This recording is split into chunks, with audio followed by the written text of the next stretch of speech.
నేను రేయించామని నేను ఎతకలేకపోతున్నా, రేయించామని నేను కనిపెట్టలేకపోతున్నా. హల్లెలూయా.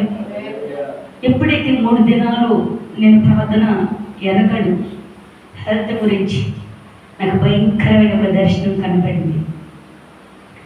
అది చెయ్యెత్తి అందనంత ఎత్తుంది కుక్క. అది లోపలికి వచ్చి బైబిల్ దగ్గర నిలబడుతుంది, ఇక నువ్వు లేవా అని. హల్లెలూయా. నాకు వెంటనే భయం వేసి లెగిసి గబగబా మందిరంలోకి వచ్చాను. ప్రభా, ఎక్కడ స్వాదన అనేది నా గుడారంలో ప్రవేశించవద్దు. హల్లెలూయా, హల్లెలూయా. ఎందుకంటే ఒక్కొక్క మారు మనం ఎప్పుడైతే సమ్మగిలిపోతామో అపవాది వెంటనే మనం టచ్ చేయాలని చూస్తుంది. ప్రియ సహోదరి సోదరు గమనించండి, మనం ఎప్పుడైతే మండుతూ ప్రకాశింపబడతామో మన చుట్టూ ఉన్న అపవాదులు కాలిపోవును కాక, దేవుని మహిమ దిగబడుదురు కాక, ఆయన కృపలో నిలబడుదురు కాక.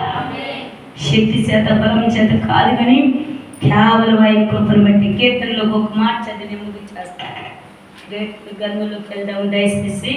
కీర్తన గ్రంథంలో నుండి ఒక మాట మాట్లాడి నేను ముగించేస్తున్నాను. 126వ కీర్తన దయచేసి చదవండి. కీర్తన గ్రంథంలో నుండి 126వ కీర్తన.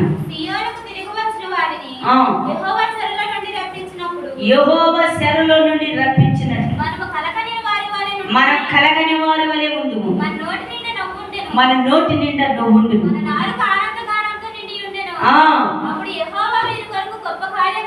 హల్లెలూయా. మన నోటి నుండి ఏముంటుందంట? నువ్వు ఉంటుందంట, ఆనందగానము చేయాలంట. అప్పుడు యెహోవా మన కొరకే గొప్ప కార్యములు చేసును. హల్లెలూయా.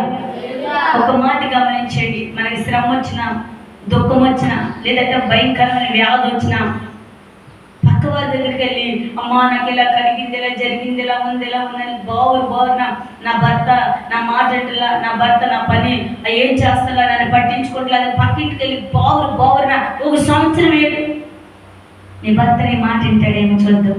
హల్లెలూయా. వింటాడా? నీ భార్య నీ మాట వింటదేమో చూద్దాం. నీ పిల్లలు నీ మాట వింటారు. నీ కుటుంబంలో ఉన్న ఆ ఇబ్బందులు తొలగిపోతాయేమో. నీ పక్క వారింటికి వెళ్ళి గట్టిగా 1 సంవత్సరం ఏడుస్తూ రోజు ఇది చెప్పు. అలా కావునా నా దేవుని మందిరములు, నా దేవుని పాదాలు పట్టుకుని 1 దినము 2 దినములు కన్నీరు కార్చి నీ కుటుంబం అంతా కూడా నా దేవుని కార్యాలతో నింపబడుదురు కాక. హల్లెలూయా. తెలుసండి, కొన్ని అద్భుతమైన కార్యాలంట, వేలాది పట్టలేదని కార్యాలు ప్రభు దగ్గర ఉంటాయంట.